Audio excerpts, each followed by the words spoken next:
Hello बच्चों, welcome to our YouTube channel Shubh Gyan classes. तो आज हम लोग देखेंगे linear equation in two variables का बहुत ही इंपॉर्टेंट सवाल है ये। Boat goes 30 kilometre upstream and 44 kilometre downstream in 10 hours full stop. In 13 hours it can go 40 kilometre upstream and 55 kilometre downstream. Determine the speed of the stream and that of the boat in still water. तो बच्चों, इस question को पढ़ने के बाद मैंने जो word यहाँ पे जो मार्कआउट किया ना, इसका पहले मैं मतलब समझाऊंगा आपको, उसके बाद ये क्वेश्चन होगा। बच्चों, स्टिल वाटर का मतलब होता क्या है? स्टिल वाटर का मतलब होता है ठहरा हुआ पानी, जहाँ पे पानी का मूवमेंट हो ही ना। तो if the water is not moving, यानी कि अगर वाटर मूव नहीं कर रहा है तो उसको हम लोग क्या बोलेंगे बच्चों? स्टिल वाटर बोलेंगे। और स्ट्रीम का मतलब क्या होता है? पानी का बहाव, यानी कि अगर वाटर मूव कर रहा है किसी भी डायरेक्शन में बच्चों मूव करेगा तो उसको हम लोग बोलेंगे स्ट्रीम। तो यहां से दो चीज आपका क्लियर हुआ। स्टिल वाटर क्या होता है बच्चों? ठहरा हुआ पानी, यानी कि अगर पानी मूव नहीं कर रहा है तो उसको हम लोग बोलेंगे still water. If the water is not moving then it is called still water. Stream का मतलब होगा बच्चों पानी का बहाव, यानी कि पानी किसी भी डायरेक्शन में अगर मूव करता है उसको हम लोग बोलेंगे stream. If the water is moving in any direction then it is called stream. यहां से आपका स्टिल वाटर स्ट्रीम का बच्चों जो मतलब था वो मैंने आपको बहुत अच्छे समझा दिया। अब हम लोग थोड़ा आगे बढ़ते हैं। अब हम लोग मतलब समझेंगे अप स्ट्रीम और डाउन स्ट्रीम का। तो बच्चों देखो, ये हमारा बोट और ये है वाटर, है ना। अगर डाउन स्ट्रीम है, यहाँ पे ध्यान से सुनना, और यहाँ पे मैंने अप स्ट्रीम बनाया है, यहाँ पे डाउन स्ट्रीम, यहाँ पे अप स्ट्रीम। ये जो बोट का जो डायरेक्शन है बच्चों और वाटर का डायरेक्शन अगर सेम हो जाए, ध्यान से, अगर बोट का डायरेक्शन और वाटर का डायरेक्शन अगर दोनों सेम हो जाएगा तो उसको हम लोग बोलेंगे डाउन स्ट्रीम। क्या बोलेंगे बच्चों? डाउन स्ट्रीम बोलेंगे। वही अगर बोट का डायरेक्शन अपोजिट, बोट और पानी का डायरेक्शन, अब देखो बोट किधर जा रहा है? लेफ्ट की तरफ जा रहा है, और पानी किधर जा रहा है? राइट की तरफ जा रहा है। तो यानी कि बोट और वाटर का डायरेक्शन अगर अपोजिट हो जाएगा बच्चों तो उसको हम लोग बोलेंगे अप स्ट्रीम। क्या बोलेंगे बच्चों? Up stream. एग्जाम में बच्चों आप कोशिश करना ऐसे ही करने का, बहुत अच्छे से आपको एग्जामिनर काफी इंप्रेस होता है ऐसे अगर बच्चे करते हैं, डायग्राम बना के करते हैं ऐसे क्वेश्चन को, तो काफी इंप्रेशन पड़ता है बच्चों। तो ध्यान से एक बार दोबारा देखेंगे कि डाउन स्ट्रीम में क्या होगा बच्चों कि बोट का और वाटर का डायरेक्शन अगर बच्चों सेम होगा, सेम, जैसे इधर किधर मूव कर रहा है बच्चों? राइट की तरफ मूव कर रहा है, तो बोट का डायरेक्शन वाटर का डायरेक्शन अगर सेम हुआ तो उसको हम लोग बोलेंगे डाउन स्ट्रीम। अगर बोट का डायरेक्शन और वाटर का डायरेक्शन दोनों बच्चों क्या है यहाँ पे? अपोजिट है, तो उसको हम लोग बोलेंगे अप स्ट्रीम। अब बात यहाँ पे ये आता है कि अगर मैं बोल दूं कि स्पीड बताओ डाउन स्ट्रीम का, स्पीड बताओ अप स्ट्रीम का, तो आप कैसे बताओगे? तो देखो ध्यान से, पहले तो बोट का स्पीड नहीं मालूम है तो बोट की स्पीड को हम लोग लेट कर लेते हैं। Let the boat speed of boat भी क्या? x किलोमीटर पर आवर, और स्पीड ऑफ वाटर मान लेते बच्चों y किलोमीटर पर आवर। अब ध्यान से देखना, डाउन स्ट्रीम में बच्चों जिधर बोट जा रहा है ना, बोट जिधर जा रहा है, सपोज करो 30 किलोमीटर पर आवर की रफ्तार से जा रहा है, पीछे से पानी भी उसी डायरेक्शन में, तो कहीं ना कहीं बोट का स्पीड क्या होगा बच्चों? बढ़ेगा ही बढ़ेगा। तो यहाँ पे अगर मैं लिखूँ कि speed of up stream, speed of up stream, पहले अप स्ट्रीम नहीं ले रहा हूँ बच्चों, डाउन स्ट्रीम ले रहा हूँ, तो पहले मैं लिखूंगा डाउन स्ट्रीम ही लेऊंगा, डाउन स्ट्रीम। तो देखो ध्यान से बच्चों, यानी कि बोट और वाटर का डायरेक्शन अगर सेम है तो दोनों को हम लोग ऐड कर देंगे बच्चों। क्या करेंगे? ऐड। यानी कि बोट का स्पीड क्या था बच्चों? x था, प्लस, और वाटर का स्पीड क्या था बच्चों? y, तो x plus y kilometre per hour. ठीक है बच्चों, कोई डाउट नहीं होना चाहिए क्योंकि दोनों का बच्चों डायरेक्शन क्या है? सेम है। ऐसी speed of up stream, speed of up stream. तो अब ध्यान से समझना बच्चों, यहाँ पे मैं बहुत अच्छे से समझाना चाहता हूँ। देखो, बोट बच्चों इधर मूव कब करेगा? यानी कि जब बोट का स्पीड ज़्यादा होगा एज कम्पेयर टू क्या? वाटर, तभी इधर मूव कर पाएगा, अदरवाइज थोड़ी इधर मूव करता। यानी कि बोट का स्पीड ज़्यादा है तो बोट के स्पीड को मैंने माना क्या था? x माना है, तो अब बोट के स्पीड में से वाटर के स्पीड को क्या कर दो? माइनस कर दो, तभी तो बोट इधर मूव करेगा। आखिर बड़े में से ही तो छोटे को आप माइनस करते हो। तो डायरेक्शन ऑफ बोट, यानी कि जो मैंने माना है यहाँ पे x, और यहाँ पे अप स्ट्रीम का मतलब क्या था कि बोट का और वाटर का दोनों का डायरेक्शन क्या है बच्चों? अपोजिट है। तो बोट इधर मूव तभी कर पाएगा जब इसका स्पीड क्या होगा? ज़्यादा होगा एज कम्पेयर टू क्या? वाटर। तो बड़े में से छोटे को मैं माइनस कर दूंगा। तो स्पीड ऑफ बोट मैंने माना हुआ x minus speed of water माना है मैंने y, तो x minus y kilometre per hour. तो यहाँ से बच्चों आपको अप स्ट्रीम, डाउन स्ट्रीम और speed of up stream, speed of down stream अच्छे से क्लियर हो जाना चाहिए। बस अपने दिमाग में बच्चों ये याद रखना कि डाउन स्ट्रीम का मतलब बच्चों क्या होगा कि अगर वाटर का और बोट का अगर दोनों का सेम डायरेक्शन में अगर मूव करेगा, दोनों का डायरेक्शन अगर क्या होगा? इस बोट का और वाटर का डायरेक्शन अगर सेम होगा तो उसको हम लोग बोलेंगे डाउन स्ट्रीम। अगर बोट का और वाटर का डायरेक्शन अगर अपोजिट होगा तो उसको हम लोग बोलेंगे अप स्ट्रीम। डाउन स्ट्रीम बच्चों दोनों डायरेक्शन सेम है बच्चों, बोट का भी और वाटर का भी, तो दोनों को हम लोग ऐड कर देंगे। और अप स्ट्रीम में बोट का डायरेक्शन वाटर का डायरेक्शन अपोजिट है तो इसको हम लोग माइनस कर देंगे। किस में से माइनस करेंगे? बोट में से, जो बोट का स्पीड मैंने माना है उसमें से वाटर के स्पीड को माइनस कर देंगे। क्यों माइनस करेंगे बच्चों? क्योंकि बोट इधर तभी फ्लो कर पाएगा जब इसका स्पीड ज़्यादा होगा। तो आइए हम लोग आगे बढ़ते हैं। अब यहाँ पे बच्चों दो कंडीशन एराइज होता है हमारे पास, क्योंकि यहाँ पे दो बार यहाँ पे कंडीशन भी बोला हुआ है। तो देखो बच्चों, यहाँ क्वेश्चन था हमारे पास, अब boat goes 30 kilometre upstream and 44 kilometre downstream in 10 hours, है ना, ये पहला कंडीशन है। अब इसको अभी हटा देता हूँ मैं, इसको आप मत पढ़ो, बस यहीं तक पढ़ो कि बोट जो है वो 30 किलोमीटर अप स्ट्रीम जा रहा है और 44 किलोमीटर डाउन स्ट्रीम जा रहा है, 10 घंटे में जा रहा है। तो मैंने स्पीड मान चुका हूँ अप स्ट्रीम का, स्पीड मान चुका हूँ डाउन स्ट्रीम का, तो आराम से हम लोग इसको सॉल्व करते हैं। तो देखो पहला कंडीशन में मैंने ये माना है कि बोट जो है वो 30 किलोमीटर अप स्ट्रीम जा रहा है, 44 किलोमीटर डाउन स्ट्रीम जा रहा है, और कितने घंटे में जा रहा है बच्चों, 10 आवर्स में जा रहा है। तो आपको ये पता होगा बच्चों, स्पीड का जो फॉर्मूला होता है वो होता है डिस्टेंस अपॉन में टाइम, है ना, डिस्टेंस अपॉन में टाइम। तो बच्चों टाइम यहाँ से क्या हो जाएगा, टाइम हो जाएगा बच्चों डिस्टेंस अपॉन में स्पीड। मैं ये इसको सेकंड कंडीशन में नहीं लिखूंगा, ध्यान से देखना बच्चों, ठीक है, डिस्टेंस अपॉन में स्पीड। तो देखो बच्चों यहाँ से मैं टाइम को यहाँ पे मैं T1 मान लेता हूँ, क्योंकि यहाँ पे दो कंडीशन आएगा, है ना। तो देखो डिस्टेंस जरा देखता हूँ बच्चों, अप स्ट्रीम बच्चों, अप स्ट्रीम का बच्चों डिस्टेंस कितना है, ध्यान से देखो तो 30 अपॉन में स्पीड।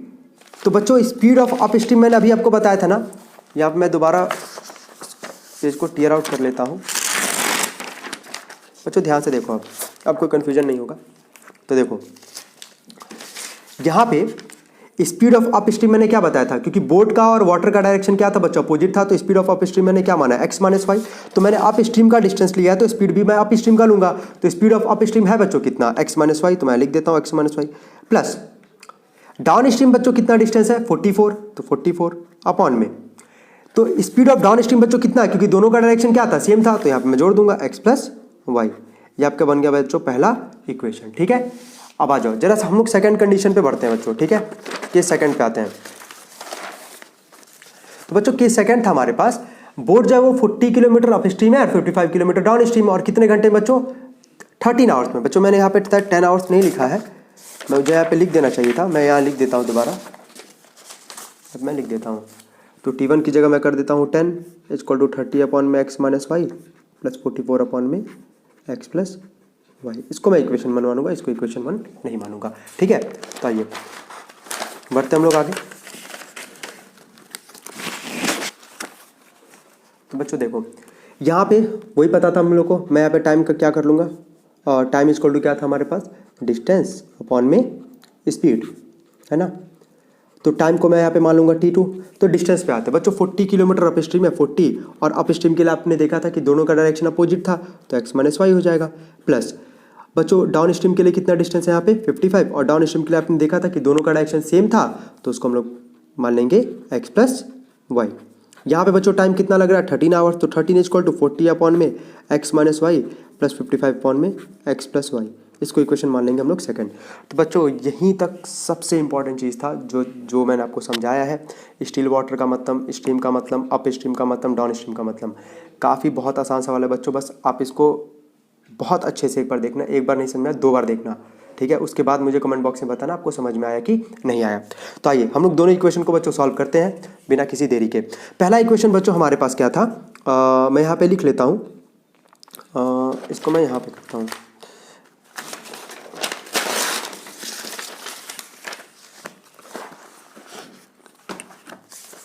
इसको मैं क्लियर आउट करता हूँ। पहला इक्वेशन क्या था, मैं लिखता हूँ यहाँ पे बच्चों, from equation first and second, ठीक है। पहला इक्वेशन क्या था बच्चों हमारे पास, पहला इक्वेशन था 10 इज इक्वल टू 30 अपॉन में x minus y plus 44 upon में x प्लस वाई, ठीक है। ये पहला इक्वेशन था हमारे पास। और बच्चों दूसरा इक्वेशन क्या था अभी, 13 इज इक्वल टू, यहाँ मैं देख लेता हूँ क्या था, हाँ 13 इज इक्वल टू 40 अपॉन में x minus y plus 55 upon में x प्लस वाई। तो बच्चों ये था हमारे पास 2 इक्वेशन, ठीक है। अब बच्चों ध्यान से समझना होगा आपको कि क्या कभी आपने ऐसे क्वेश्चन सॉल्व किए हैं कि नहीं किए हैं, कि अगर डिनोमिनेटर में x प्लस वाई और अगर x माइनस वाई आता है, तो इसको हम लोग एज्यूम करते हैं। तो हम लोग लिखते हैं let 1 upon x minus y equal to u and 1 upon x plus y equal to v, ठीक है। यहाँ पे एज्यूम कर लेते हैं, लास्ट में लोग इंप्लीमेंट कर लेंगे। तो देखो बच्चों पहला इक्वेशन क्या बन जाएगा आपका, 10 equal to 30, x minus y को मैंने u माना है तो 30u प्लस 44 v बन गया हमारा ये। इसको इक्वेशन में थर्ड मान लूंगा। और अगला वाला, क्योंकि ये इक्वेशन फर्स्ट था बच्चों और ये इक्वेशन सेकंड था, तो अगला वाला क्या हो जाएगा बच्चों, 13 इक्वल टू ये x माइनस वाई, तो ये आपको मैंने u मान लिया ना 1 अपॉन में x माइनस वाई को, तो ये क्या हो जाएगा बच्चों 40u, और ये जाएगा आपका 55v। तभी हम लोग इसको बच्चों सॉल्व भी कर पाएंगे, नहीं तो सर बहुत कॉम्प्लिकेटेड हो जाएगा, सॉल्व भी हम लोग नहीं कर पाएंगे।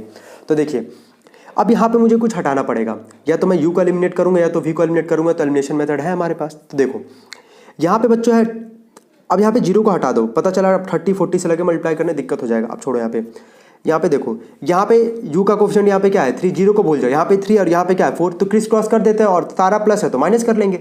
तो मल्टीप्लाइंग इन इक्वेशन 1 बाई क्या 4 और इक्वेशन 4 इन 3। तो मैं यहाँ लिखता हूँ मल्टीप्लाइंग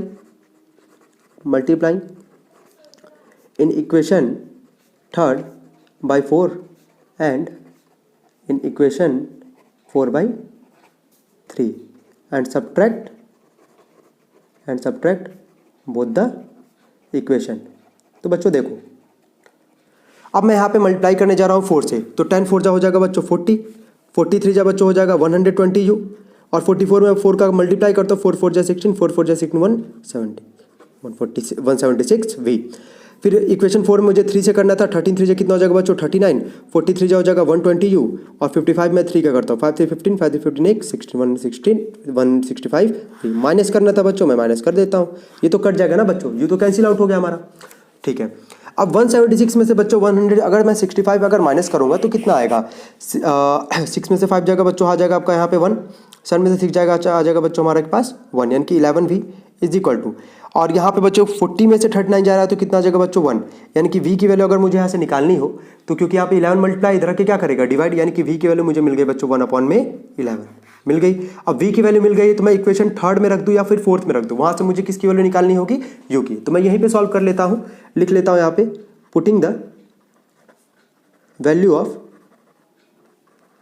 v इन इक्वेशन 3 में रख लेता हूँ बच्चों, है ना, 1 2 में मत पहुँच जाना, आप 3 में रखूँगा। तो देखो 10 is equal to 30u plus 44 v, यही था हमारे पास इक्वेशन 3। अब मुझे यहाँ पे v की वैल्यू कितनी रखनी बच्चों, यहाँ पे मुझे v की वैल्यू रखनी है 1/11, तो 30u प्लस 44 इंटू में 1/11, 11 4 जा हो गया बच्चों 44, 4 1 जा 4 प्लस में इधर आके क्या हो जाएगा बच्चों माइनस हो जाएगा, इक्वल टू 30u, 10 में से 4 जाएगा बच्चों आएगा 6 इक्वल टू 30u। तो u का वैल्यू बच्चों यहाँ से कितना आ जाएगा 30 मल्टीप्लाई इधर आके डिवाइड, तो 6 1 जा 6, 6 5 जा 30, तो बच्चों u का वैल्यू कितना आ गया हमारे पास 1/5। ये हमारा क्लियर हो गया बच्चों।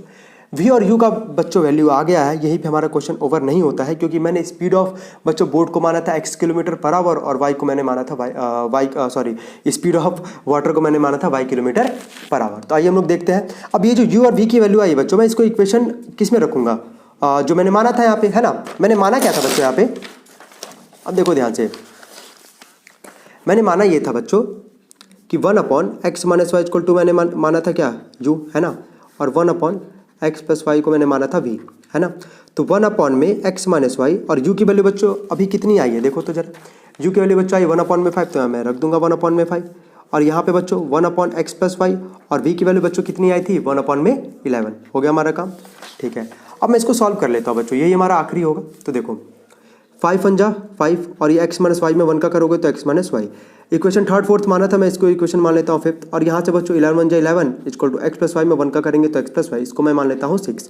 तो मैं सॉल्व करता हूँ, यहाँ पे माइनस वाई यहाँ पे प्लस वाई दिख रहा है आपको साफ साफ, मैं दोनों को क्या कर लूँगा बच्चों ऐड कर लूँगा, क्योंकि एक प्लस में एक माइनस में है। तो adding equation 5 and 6 we get, बच्चों काफ़ी इंपॉर्टेंट सवाल है, बहुत आराम से देखना इसको। 5 equal to x minus y, 11 equal to x plus y, ये plus y minus y cancel, x x 2x, 11 plus 5 हो जाएगा बच्चों आपका 16, तो एक्स की वैल्यू यहाँ से आ गई 16/2, यानी कि 8 equal to 8, x equal to बच्चों कितनी आ गई 8। अब मैं क्या करूँगा, पुटिंग द वैल्यू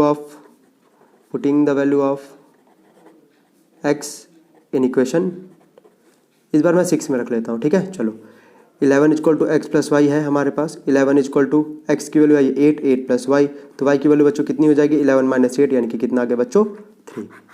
अब एक्स और वाई आ चुका है, आपने बच्चों एक्स माना किसको था स्पीड ऑफ बोट, तो हैंस करके आप यहाँ लिख देना कि hence the speed of boat, यानी कि जो आगे एक्स है आपका, एक्स आया कितना है तो 8 kilometre per hour, and the speed of water, जो कि आपने क्या माना था वाई माना था, वाई आपका कितना है बच्चों 3 किलोमीटर पर आवर। इस पे आपको फुल मार्क्स मिल जाएंगे बच्चों, आप प्रैक्टिस कर लेना। कोई भी अगर डाउट अगर आता है इस सवाल में बच्चों, आप कमेंट बॉक्स में जरूर लिखना। तब तक आप लोग मन लगा के पढ़ाई करो।